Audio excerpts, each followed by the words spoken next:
So as the date for the US presidential election nears, campaigning for the election has heated up. Former US President and 2024 presidential candidate Donald Trump and Vice President and presidential candidate Kamala Harris are going all out to woo the voters.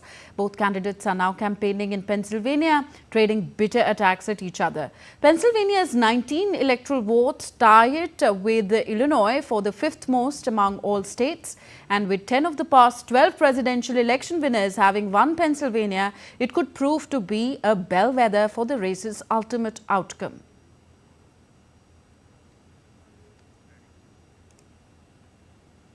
And now let's go over to DD India's Amritpal Singh, who joins us with more from Pennsylvania.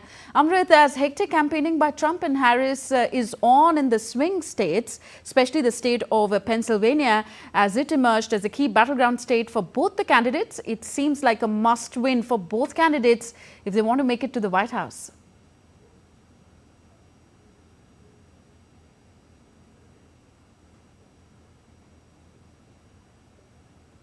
Oh, absolutely. It's a must-win for both the candidates, and Pennsylvania has emerged as a cliffhanger, really.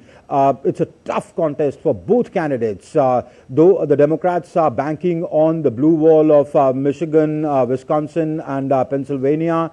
But it's not easy for Kamala Harris because Trump is giving her competition in all the three states. If you look at the percentage point difference between the two candidates, it's negligible given the margin of error. In fact, the last time around it was so Donald Trump had taken Pennsylvania, but just by 1 percentage point. And I mean, I'm talking about 2016, and in 2020 he lost it again by just a very narrow margin. Things remain the same. In fact, it only gets too interesting.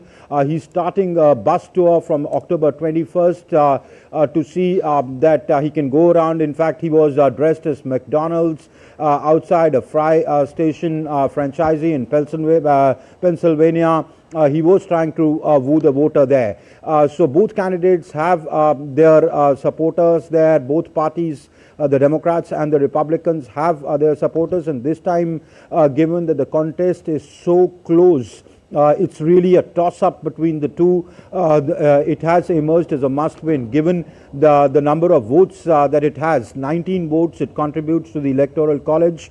In fact, it tops the chart when it comes to the number of votes amongst the 7 swing states. So Penn State is really, really important for both the candidates, and that's why we are seeing the kind of effort, the kind of money that's going into campaigning. In fact, according to some pollsters, of all the money spent in the campaigning for these elections, $1 out of $4 has gone to Penn State or Pennsylvania. So that signifies the importance, or speaks about the kind of importance it holds for both candidates, and that's why you see hectic campaigning by both candidates in these states and the other swing states